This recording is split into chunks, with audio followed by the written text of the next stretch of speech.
Hello everyone, welcome back to my channel Astral Dimension. आज की video में हम एक बहुत ही इम्पॉर्टेंट टॉपिक पे बात करेंगे। बहुत लोग मुझसे मैसेजेस में इंस्टाग्राम के ऊपर, व्हाट्सएप के ऊपर, ईमेल के ज़रिए सिर्फ एक सवाल पूछते हैं कि कोई ऐसी रेमेडी बताइए जिसकी वजह से हमारा पूरा हॉरोस्कोप पॉजिटिव हो जाए, हमको कुछ भी नेगेटिव इम्पैक्ट्स ना मिलें और हमारे सारे प्लैनेट्स पॉजिटिवली काम करें।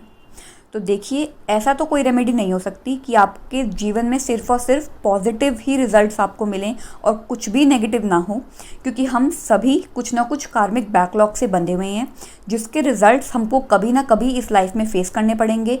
इस लाइफ में फेस नहीं करेंगे तो आगे जाके फेस करने पड़ेंगे।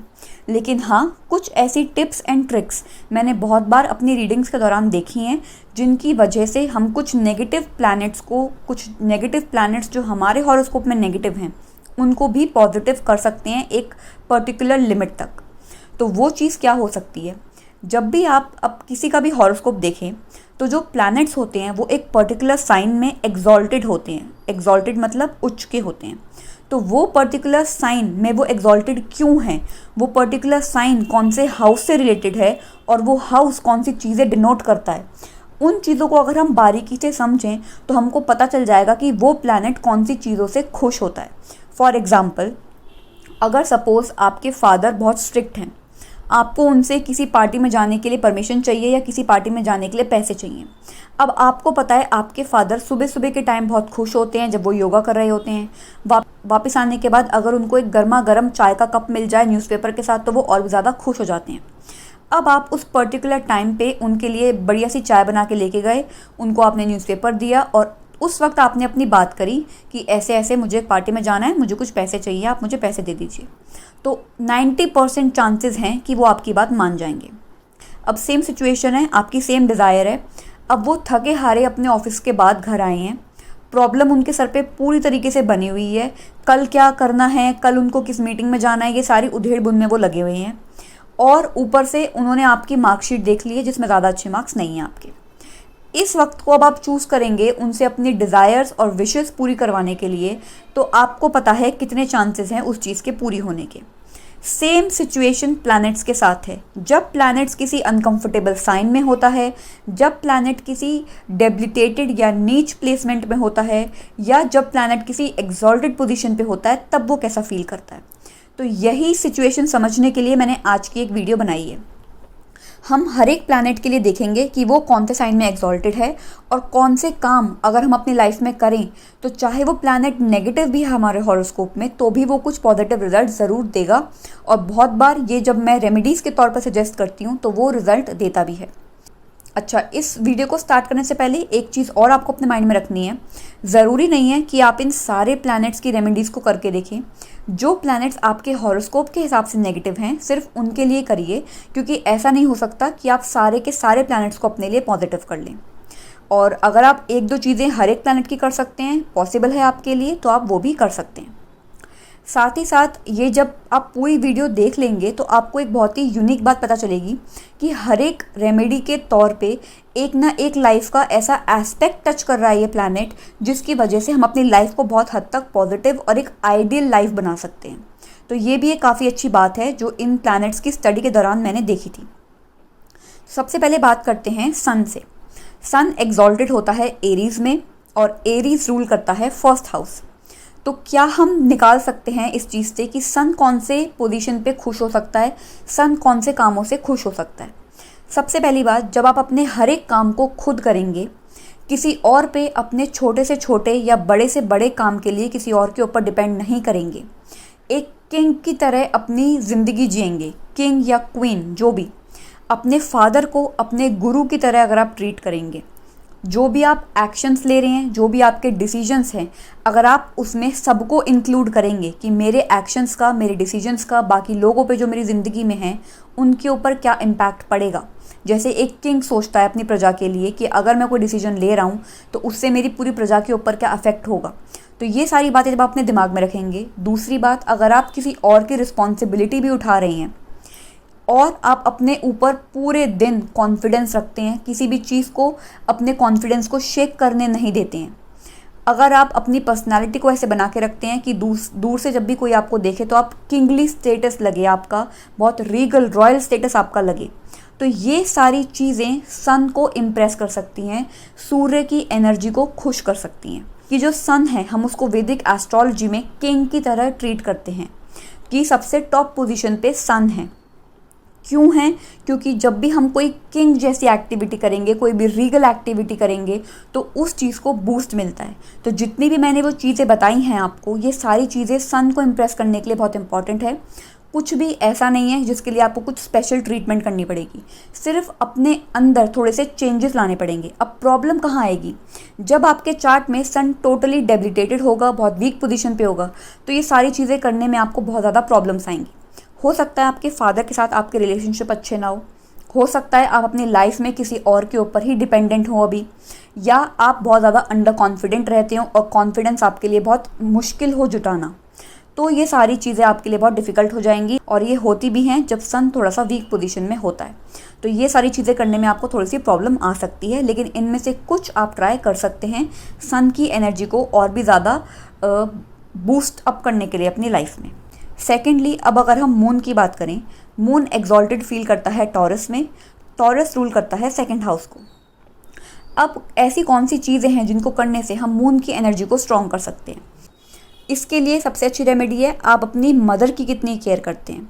अगर आपकी लाइफ में मदर नहीं है, तो जो मदरली फिगर्स होती हैं हमारी लाइफ में, जो सही गलत बताती हैं, जिनको हम एज अ मदर देखते हैं अपनी लाइफ में, उनके साथ आप कितना केयरिंग आपका नेचर है, कितना अच्छा आपका रिलेशनशिप है। जो आपका घर है, जहाँ आप काम करते हैं, जहाँ आप अपने दिन का मोस्टली टाइम स्पेंड करते हैं, वो जगह को आप कितना सजा के रख सकते हैं। सिर्फ साफ नहीं, कितना डेकोरेट करके, कितना सजा के रख सकते हैं, वो चीज़ डिपेंड करती है मून के ऊपर और मून की एनर्जी को पॉजिटिव करने के लिए। सेकेंडली, आप कितना बैलेंस होके सोचते हैं। क्या आप किसी चीज़ को लेके बहुत ज़्यादा इमोशनल हो जाते हैं, या आप किसी चीज़ को लेके बहुत ज़्यादा प्रैक्टिकल हो जाते हैं, और बीच में कोई बैलेंस नहीं है। या तो आप बहुत ज़्यादा प्रैक्टिकल हैं या आप बहुत ज़्यादा इमोशनल हैं। ये मून की अलग अलग प्लेसमेंट से पता चलता है। लेकिन अगर आप अपनी लाइफ में एक बैलेंस रख सकते हैं कि इतने % इमोशंस और इतने % प्रैक्टिकल, ना तो ज़्यादा ओवरली इमोशनल ना ज़्यादा ओवरली प्रैक्टिकल, तो ये एक मून की एनर्जी को स्टेबलाइज करने का तरीका है। थर्ड, इसके लिए मून की एनर्जी को पॉजिटिव करने के लिए है मीठा बोलना। आप कितना अच्छा बोल सकते हैं हर एक इंसान से। ज़रूरी नहीं कि जिनको आप अपनी लाइफ में इंपॉर्टेंस देते हैं आप सिर्फ उनसे अच्छा बोलें और बाकी लोगों से आप रूडली बात करें। तो आप कितना मीठा बोल सकते हैं, अपनी आवाज़ से आप दूसरों का दिन कितने हद तक इम्पैक्ट कर सकते हैं, दूसरों के अंदर कितनी पॉजिटिव एनर्जी भेज सकते हैं सिर्फ अपनी आवाज़ से, तो ये मून की एनर्जी को अफेक्ट करता है। सेकेंडली, आप कोई आर्ट फॉर्म सीख रहे हैं या आप कोई आर्ट फॉर्म सीख सकते हैं, तो वो अफेक्ट करेगा मून की एनर्जी को। वो आर्ट फॉर्म कोई भी हो सकता है। आजकल तो इतनी सारी आर्ट फॉर्म्स हैं कि आप कोई भी एक आर्ट फॉर्म अपने हिसाब से पिकअप कर सकते हैं और उसके ऊपर अपनी थोड़ी सी एनर्जी लगा सकते हैं। तो वो मून की एनर्जी को काफ़ी हद तक पॉजिटिव बनाती है। अब बात करते हैं मार्स की। मार्स एग्जॉल्टेड होता है कैप्रिकॉर्न के साइन में। कैप्रिकॉर्न का साइन रूल करता है 10th हाउस। मार्स की एनर्जी को हम हमेशा एक सोल्जर की एनर्जी की तरह देखते हैं वैदिक एस्ट्रोलॉजी में। तो अब एक सोल्जर को एक परफेक्ट सोल्जर कब माना जाएगा? जब वो अपने देश के लिए बहुत ज़्यादा डेडिकेटेड हो, जो उसको काम दिया है उसके लिए वो 100% तैयार हो। तो इस चीज़ का मतलब क्या है? 10th हाउस रिलेट करके देखते हैं हम अपनी प्रोफेशनल फील्ड में, अपने प्रोफेशनल लाइफ में स्टेटस के लिए, करियर के लिए। आप अपने करियर को लेके, अपने प्रोफेशनल फील्ड को लेके कितने ज़्यादा हार्ड वर्किंग हैं, कितनी स्ट्रॉन्ग विल पावर रखते हैं। जैसे ही कोई आपकी प्रोफेशन की बात आती है तो क्या आप इमोशनल होते हैं, या आप इमोशंस को साइड में रख के 24 घंटे काम कर सकते हैं एक फोकस रख के अपने प्रोफेशन के लिए? ये चीज़ें मैटर करती हैं मार्स की एनर्जी को स्ट्रॉन्ग करने के लिए, कि जैसे ही आपके करियर की बात आए, जैसे ही आपके प्रोफेशन की बात आए, तो आप कितना हार्ड वर्क डाल सकते हैं एक जगह बैठे बैठे बिना हिले। अपने माइंड को कितना कॉन्सेंट्रेटेड रख सकते हैं अपने गोल्स के लिए, अपने काम के लिए कितने लॉयल हैं आप अपने काम को कंप्लीट करने के लिए प्रोक्रास्टिनेट कर रहे हैं कि आज नहीं कल कर लूँगा, कल नहीं परसों कर लूँगा, या अभी इसी वक्त अपना काम ख़त्म करते हैं। कितने कॉम्पिटिटिव हैं, कंपटीशन से भागते तो नहीं हैं। ये सारी चीज़ें मार्स की एनर्जी को स्ट्रॉन्ग करेंगी। अगर कंपटीशन की बात आते ही आप थोड़े से परेशान हो जाते हैं, पीछे हटने लग जाते हैं कि नहीं मैं इतना कॉम्पिटिटिव नहीं हूँ, या पहले ही डर जाते हैं कंपटीशन के, नर्वस हो जाते हैं, तो ये सारी चीज़ें मार्स की एनर्जी को वीक करेंगी। लेकिन अगर आप अपने काम के लिए डेडिकेटेड हैं, लॉयल हैं, जैसे एक सोल्जर अपनी कंट्री के लिए, तो हाँ, आपकी मार्स की एनर्जी अपने आप पॉजिटिव हो जाएगी। अब अगर मर्क्यूरी की एनर्जी की बात करें, मर्क्यूरी एग्जॉल्टेड होता है वर्गो के साइन में। वर्गो का साइन रूल करता है 6th हाउस। सबसे पहली बात, आप मैथ्स से कितना दूर भागते हैं। क्या आप मैथ्स में स्ट्रॉन्ग हैं? स्ट्रॉन्ग नहीं हैं तो अपने आप को मैथ्स में थोड़ा सा स्ट्रॉन्ग करने की कोशिश करें। ये बहुत सिंपल रेमेडी होती है मर्क्यूरी की एनर्जी को स्ट्रॉन्ग करने के लिए। कितने ज़्यादा कैलकुलेटिव होके, कितने ज़्यादा लॉजिकल होके आप किसी भी चीज़ को सोच सकते हैं। क्या आप कभी भी किसी चीज़ को देखते हैं तो सिर्फ सुपरफिशियली देखते हैं या डिटेल ओरिएंटेड हैं? जितने ज़्यादा डिटेल ओरिएंटेड आप होंगे उतनी ज़्यादा आपकी मर्क्यूरी की एनर्जी स्ट्रॉन्ग होगी। डिटेल ओरिएंटेड होने का मतलब है जब भी आप किसी चीज़ को देखते हैं तो उसको बारीकी से समझते हैं, उसके ऊपर रिसर्च करते हैं, उसको डेप्थ में समझने की कोशिश करते हैं।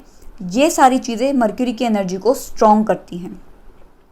कितने ज़्यादा ऑर्गेनाइज्ड हैं आप अपनी लाइफ में। कोई भी काम अगर आप करते हैं तो एकदम फैली हुई जगह पे कर लेते हैं या ऑर्गेनाइज्ड रखते हैं अपने आसपास की जगह को, प्लानिंग के साथ करते हैं, स्ट्रैटेजी बना के करते हैं। वो सारी चीज़ें मर्क्यूरी की एनर्जी को स्ट्रॉन्ग करती है। अपनी जब आप बात कर रहे होते हैं तो कितने ज़्यादा करेक्ट वर्ड्स आप अपनी बात में यूज़ करते हैं, कितनी अच्छी आपकी वोकैबुलरी है, कितने अच्छे वर्ड्स आप यूज़ करते हैं। क्या आप गाली गलौज करके बात करते हैं या बहुत अच्छी बातें करते हैं। ये सारी चीज़ें मर्क्यूरी की एनर्जी को और भी ज़्यादा स्ट्रॉन्ग करती हैं। अब अगर हम जुपिटर की बात करें तो जुपिटर एग्जॉल्टेड होता है कैंसर के साइन में। कैंसर का साइन रूल करता है 4th हाउस। आप किसी को भी कोई भी चीज़ समझा सकते हैं, सिखा सकते हैं, चाहे वो आपसे बार बार एक ही सवाल करें, बार बार उतने ही प्यार से और उतने ही एनर्जी के साथ क्या आप किसी को वो चीज़ समझा सकते हैं। क्योंकि जुपिटर की एनर्जी एक गुरु की एनर्जी है और गुरु वही होता है जो आपके लेवल पे जाके आपको कोई चीज़ समझाए। अगर कोई 10th क्लास का बच्चा आपसे कोई कॉलेज का सवाल पूछ रहा है तो आपके अंदर इतनी नॉलेज होनी चाहिए कि आप उसको कॉलेज की भाषा में नहीं, 10th क्लास की लेवल पर आके वो चीज़ समझा सकें। तो ये चीज़ें इम्प्रेस करती हैं जुपिटर की एनर्जी को। अपनी नॉलेज को जब आप सीख रहे हैं तो सिर्फ इसलिए नहीं सीख रहे हैं कि आप उससे बाद में जाके पैसे कमाएंगे। आप अपनी नॉलेज को इसलिए सीख रहे हैं क्योंकि आपको उसके अंदर इंटरेस्ट है, आप जानना चाहते हैं, नॉलेज की भूख रखते हैं। वो सारी चीज़ें जुपिटर की एनर्जी को और भी ज़्यादा इंक्रीज़ करती हैं। अब अगर वीनस की बात करें, वीनस एग्जॉल्टेड होता है पाइसिस के साइन में। पाइसिस का साइन रूल करता है 12th हाउस में। अब क्या आपकी लाइफ में कोई एक ऐसा इंसान है जिसको आप अनकंडीशनली प्यार करते हैं, जिसकी आप बुरी से बुरी आदतों को इग्नोर कर सकते हैं, जिसकी आप बुरी से बुरी गलती को इग्नोर कर सकते हैं और फिर भी आप उनको प्यार कर सकते हैं, फिर भी आप उनके लिए डिवोशन रख सकते हैं। ज़रूरी नहीं है वो कोई इंसान हो, आप किसी डिवाइन एनर्जी के लिए डिवोशन रख सकते हैं। मेनली वीनस को खुश करने का मतलब है कि आप किसी एक एरिया में अपनी लाइफ में टोटल डिवोशन रखते हैं। क्या आप किसी एक एरिया में अपनी लाइफ में टोटली अपने आप को समर्पित कर सकते हैं किसी और चीज़ के ऊपर, किसी और एनर्जी के ऊपर, तो वीनस की एनर्जी खुश हो सकती है। क्या आप अपनी बहुत ज़्यादा केयर करते हैं, क्या आप अपने आप से खुश हैं। ये सारी चीज़ें वीनस की एनर्जी को और भी ज़्यादा इंक्रीज़ करती हैं। क्योंकि जब आप खुद को ही प्यार नहीं करेंगे, जब आप खुद की ही केयर नहीं करेंगे तो आप किसी और की केयर कैसे कर सकते हैं। तो जो सेल्फ लव की चीज़ें होती हैं, जो डिवोशन होती है, अकेले में भी खुश रहना, अकेले में भी मेडिटेशन प्रैक्टिस करना, अकेले में खुद को और भी ज़्यादा जानना, सेल्फ अवेयरनेस, ये सारी चीज़ें वीनस की एनर्जी को खुश कर सकती हैं। अनकंडीशनली किसी इंसान को प्यार करना, चाहे उस इंसान के अंदर कितने ही फ्लॉ हों, लेकिन उस सब चीज़ों को इग्नोर करके अनकंडीशनली किसी और को प्यार करना, चाहे वो इंसान हो, जानवर हो या कोई डिवाइन एनर्जी हो, ये सारी चीज़ें वीनस की एनर्जी को खुश कर सकती हैं। अब अगर हम सैटर्न की बात करें, सैटर्न एग्जॉल्टेड होता है लीब्रा के साइन में। लीब्रा रूल करता है 7th हाउस को। क्या आप टीम वर्क कर सकते हैं, किसी भी टीम में काम कर सकते हैं। किसी और से एडवाइस लेने में, किसी और के ऑर्डर फॉलो करने में आपको प्रॉब्लम आती है तो सैटर्न की एनर्जी उतनी खुश नहीं होगी। किसी के भी ऑर्डर को फॉलो करना, चाहे आप कितनी ही बड़ी पोजीशन पे हो, फिर भी दूसरों के लिए काम करना, दूसरों के ऑर्डर फॉलो करना, किसी और को बॉस समझना, सिर्फ अपने इंडिविजुअल अपने आप को बॉस ना समझना, दूसरों के लिए काम करना, इनजस्टिस के खिलाफ आवाज़ उठाना, चाहे कोई आपका फैमिली मेम्बर है या कोई आपका फ्रेंड है या कोई आपका दुश्मन है, उन तीनों के लिए सेम रूल्स एंड रेगुलेशंस रख पाना अपनी लाइफ में, ये सारी चीज़ें सैटर्न को खुश कर सकती हैं। कितने डिसिप्लिन्ड हैं आप अपने काम को लेके। अगर आप बॉडी बनाना चाहते हैं तो क्या आप रोज़ सुबह उठ के जिम जा रहे हैं या हफ्ते में 1 या 2 बार उठ के आप जिम जाने की कोशिश करते हैं। डिसिप्लिन कितना है, कितने कंसिस्टेंट हैं अपनी लाइफ में, ये सारी चीज़ें सैटर्न को इम्प्रेस कर सकती हैं। ये कुछ छोटी छोटी बातें होती हैं जिनके प्लैनेट्स वीक होते हैं, उनको ये सब चीज़ें करने में बहुत ज़्यादा मुश्किल आएगी, और जिनके प्लैनेट्स ऑलरेडी एग्जॉल्टेड हैं, इनमें से कुछ, उनकी लाइफ में सारी चीज़ें अपने आप हो रही होंगी। तो ये कुछ चीज़ें हैं जो प्लैनेट्स की एनर्जी को पॉजिटिव करने में हेल्प कर सकती हैं। कुछ ज़्यादा वियर्ड या कुछ करने की ज़रूरत नहीं है, बस अपने अंदर छोटे छोटे चेंज करने की ज़रूरत है, अपने परसेप्शन को थोड़ा सा चेंज करने की ज़रूरत है। तो आई होप आपको कुछ चीज़ें समझ आएंगी। जब आप प्लैनेट्स को डेप्थ में जाके समझेंगे, वैदिक एस्ट्रोलॉजी को उसके असेंस में, प्योर असेंस में समझेंगे, स्पिरिचुअल टेक्स्ट जो पुराने होते हैं उनको पढ़ेंगे, तो आपको ये सारी चीज़ें क्लियर होंगी कि हम आज की लाइफ में इन सब चीज़ों को, इन सब एनर्जीज़ को कैसे इंक्लूड कर सकते हैं अपनी लाइफ को और भी ज़्यादा बेटर बनाने के लिए। तो आई होप आपको ये वीडियो पसंद आएगी। प्लीज़ इसको लाइक करें और मेरे चैनल को सब्सक्राइब करें। Thank you.